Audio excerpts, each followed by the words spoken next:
શ્રોતા મિત્રો, આજનો વિષય છે ગુજરાતી ગઝલમાં લોકપ્રિય પ્રેરણાદાયી શાયરી. મિત્રો, પ્રેરણાદાયી શબ્દો મનમાં ઉમંગનો સંચાર કરે છે. ક્યારેક શબ્દોમાં એવી જાદુઈ અસર હોય છે જે માનવીને કંઈક કરવા પ્રેરે છે. મધુર શબ્દો મનમાં મહેક પ્રસરાવે છે. તેના વડે મનમાંથી નકારાત્મક વિચારો દૂર થાય છે અને માનવતાવાદી મૂલ્યોનું સિંચન થાય છે. ગુજરાતી ગઝલમાં પણ આવી પ્રેરક શાયરીનો વિશાળ ભંડાર છે, જેના થકી મનમાં આત્મવિશ્વાસ, સાહસ, માનવ પ્રેમ અને હકારાત્મક વિચારોના બીજ વાવી શકાય છે. કવિ મરીઝે કહ્યું છે, બસ એટલી સમજ મને પરવરદિગાર દે, બસ એટલી સમજ મને પરવરદિગાર દે, સુખ જ્યારે જ્યાં મળે ત્યાં બધાના વિચાર દે. જો બાળકમાં પ્રારંભથી જ આવા વિચારો વાવવામાં આવે તો માનવતા મેટી ઉઠે. ગુજરાતી ગઝલના પ્રખર કવિ અમૃત ઘાયલ કહે છે, વેચાઈ જવા કરતાંય વધુ વેચાઈ જવામાં લિજ્જત છે, વેચાઈ જવા કરતાંય વધુ વેચાઈ જવામાં લિજ્જત છે, હર ફૂલ મહી ખુશ્બુ પેઠે ખોવાઈ જવામાં લિજ્જત છે. ઘાયલ સાહેબે આ શાયરીમાં બહુ મનમોહક રીતે એવો વિચાર રજૂ કર્યો છે કે માનવતા જ સારા માનવીના વ્યક્તિત્વને નિખારે છે.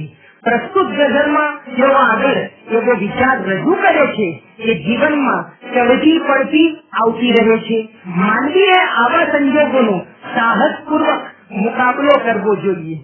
દુઃખ પ્રીતનું જ્યાં ત્યાં ગાવું છું, ડગલે પગલે પસ્તાવું છું, દુઃખ પ્રીતનું જ્યાં ત્યાં ગાવું છું, ડગલે પગલે પસ્તાવું છું, એ વસની જો કે ઠોકર છે પણ ખાઈ જવામાં લિજ્જત છે.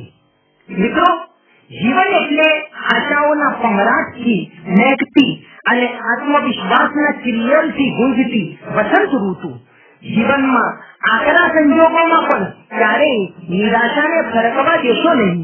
કવિ મુસાફિર પાલનપુરી પોતાના અનુભવોનો નિચોડ રજૂ કરતા કહે છે, આ અસ્ત ઉદયની લીલાથી બસ એ જ મને સમજાણું છે, આ અસ્ત ઉદયની લીલાથી બસ એ જ મને સમજાણું છે, માણો તો જીવન છે રંગ ઉષા, ઠાકોર તો એ સંધ્યા ટાણું છે. ખુદાની કૃપા પ્રત્યે અડગ આશાવાદ દર્શાવતા મરીઝ કહે છે, મને શ્રદ્ધા ભલે ને હોય કે ઈશ્વર બધાનો છે, મને શ્રદ્ધા ભલે ને હોય કે ઈશ્વર બધાનો છે, દુઆ એવી કરું છું જાણે મારા એક લાનો છે. શ્રોતા મિત્રો, જગતનો આ બગીચો વિભિન્ન પુષ્પોથી શોભે છે. ભાષાની ભિન્નતા, રંગની ભિન્નતા, સંસ્કૃતિનું વૈવિધ્ય, પહેરવેશમાં વિવિધતા, વિવિધતામાં એકતા એ જ માનવ જગતની શોભા છે. ભારતની શાનદાર સંસ્કૃતિ પણ તેના વૈવિધ્યના લીધે જ વિશ્વમાં મહેકી રહી છે. માનવ સંસ્કૃતિની આ સુંદર વિવિધતાનું વર્ણન કવિ ગાફીલે ખૂબ મોહક રીતે કર્યું છે. તેઓ કહે છે, જુદી જિંદગી છે મિજાજે મિજાજે, જુદી બંદગી છે નમાજે નમાજે, જુદી જિંદગી છે મિજાજે મિજાજે, જુદી બંદગી છે નમાજે નમાજે, છે એક જ સમંદર થયું એટલે શું, જુદા છે મુસાફર જહાજે જહાજે. કવિ ગાફીલ સાહેબ જગતની આવી આહલાદક વિવિધતા વર્ણવતા કહે છે, જુદા અર્થ છે શબ્દના બોલવા પર, જુદા અર્થ છે શબ્દના બોલવા પર, કે શબ્દો જુદા અવાજે અવાજે, તમે કેમ ગાફિલ હજી છો ગાફિલ, જુઓ બદલે દુનિયા તકાજે તકાજે. દોસ્તો, માનવી જયારે કોઈ મુશ્કેલીમાં હોય ત્યારે તે સારા ભવિષ્યનું સ્વપ્ન સેવે છે, કારણ કે કઈ લાખો નિરાશામાં અમર આશા છુપાઈ છે. કવિ શૈદાએ આ આશાવાદને પોતાના સુવાસિત શબ્દોમાં વળી લીધો છે. તેઓ કહે છે, જનારી રાત્રિ જતા તું કહેજે સલુણી એવી સવાર આવે, જનારી રાત્રિ જતા તું કહેજે સલુણી એવી સવાર આવે, કડી કડીમાં સુવાસ મહેકે, ફૂલો ફૂલોમાં કુમાર આવે. આશાવાદ અને સાહસના બળે મનમાં આત્મવિશ્વાસ જન્મે છે, જે વ્યક્તિને આમ ભીડવા પ્રોત્સાહિત કરે છે. એ વાત કવિ શૈદા પોતાના આગળના શહેરમાં કહે છે, કિનારેથી તું કરી કિનારો, કિનારેથી તું કરી કિનારો, વમરમ આવી ધસ્યો છે પોતે. હવે સુકાની દરે શું કરવા, ભલે તુફાનો હજાર આવે, કડી કડીમાં સુવાસ મહેકે, ફૂલો ફૂલોમાં કુમાર આવે. મિત્રો, માનવ માત્ર ભૂલને પાત્ર. માનવીથી જીવનમાં ભૂલ થતી રહે છે, પરંતુ પોતાની ભૂલનો સ્વીકાર કરવો એ એક ઉમદા સદગુણ છે. જે વ્યક્તિ પોતાની ભૂલ સ્વીકારે છે તેને ભૂલ સુધારવાની તક મળે છે. પરિણામે તેનું વ્યક્તિત્વ સુંદરતમ બને છે. આથી માણસ સમક્ષ અને ઈશ્વર સમક્ષ પોતાની ભૂલનો સ્વીકાર કરવો જોઈએ અને ભવિષ્યમાં આ ભૂલ ન દોહરાવવાનો મક્કમ નિર્ધાર કરવો જોઈએ. કવિ મુસાફિર પાલનપુરી સાહેબ તેને આ શબ્દોમાં સમજાવે છે. જો થઈ ગયું છે પાપ, પસ્તાવતા તો શીખ. જો થઈ ગયું છે પાપ, પસ્તાવતા તો શીખ.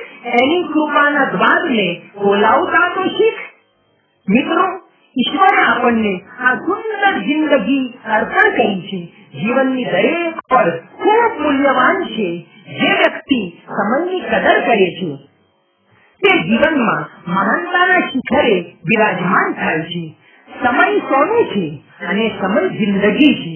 સમયના મૂલ્યને સમજાવતા કવિ મરીઝ પોતાની ગઝલમાં કહે છે, જિંદગીના રસને પીવામાં કરો જલ્દી મરીઝ, જિંદગીના રસને પીવામાં કરો જલ્દી મરીઝ, એક તો ઓછી મદીરા છે ને ગળતું જામ છે.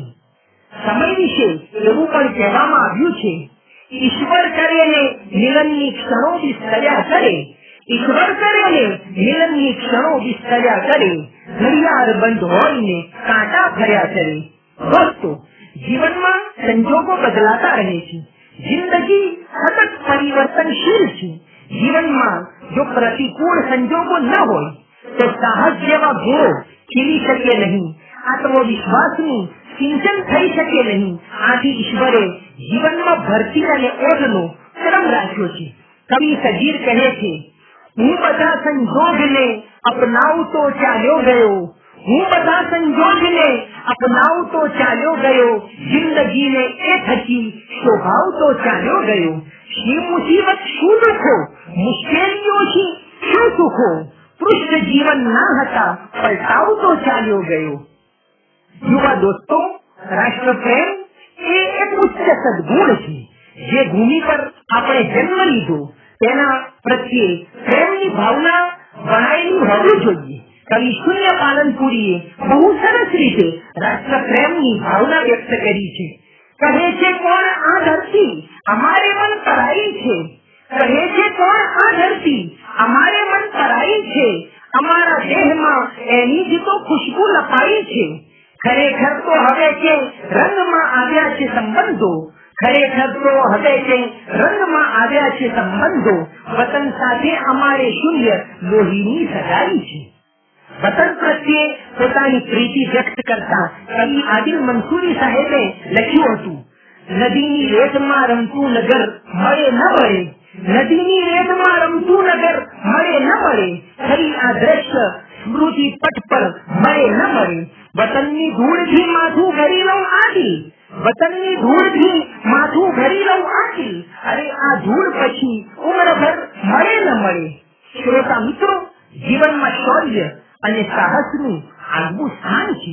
સફળતા પ્રત્યેનો અડગ વિશ્વાસ, ઈશ્વરની મદદ પ્રત્યેની ઊંડી શ્રદ્ધા અને અથાગ મહેનત આપણને સફળતાના પંથે લઈ જાય છે. કવિએ કહ્યું છે, કદમ અસ્થિર હો જેના કદી રસ્તો નથી જડતો, કદમ અસ્થિર હો જેના કદી રસ્તો નથી જડતો, અડગમનના મુસાફરને હિમાલય પણ નથી નડતો.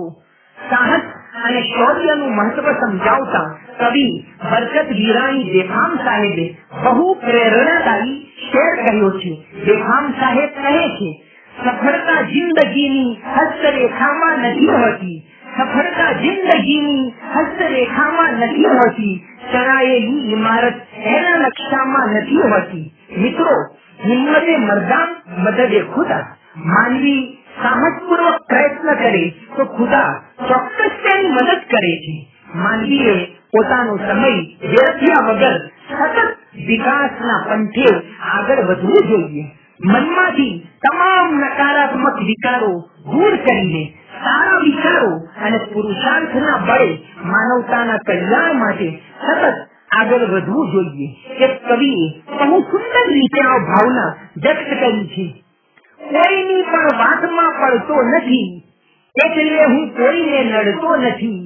કોઈની પણ વાતમાં પડતો નથી, એટલે હું કોઈને નડતો નથી. જે ઘડીએ જે મળ્યું મંજૂર છે, ભાગ્ય સાથે હું કદી લડતો નથી.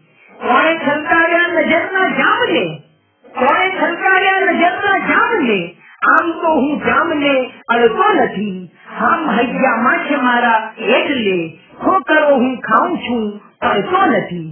શ્રોતા મિત્રો, આમ ગુજરાતી ગઝલની અનેક શાયરીઓમાં પ્રેરણાના પુષ્પો રહેલા છે. પ્રેરણાના ઝરણા તેમાં વહે છે, જે આપણને માનવતાના સદ્ગુણોના માર્ગે ચાલીને જીવનને સફળ બનાવવાની પ્રેરણા આપે છે. એક પથ્થરમાંથી બનતા શિલ્પને આદર મળે, એક પથ્થરમાંથી બનતા શિલ્પને આદર મળે. જો મઠારો જિંદગીને તો જ કંઈક નક્કર મળે. ફરીથી મળીશું. આભાર.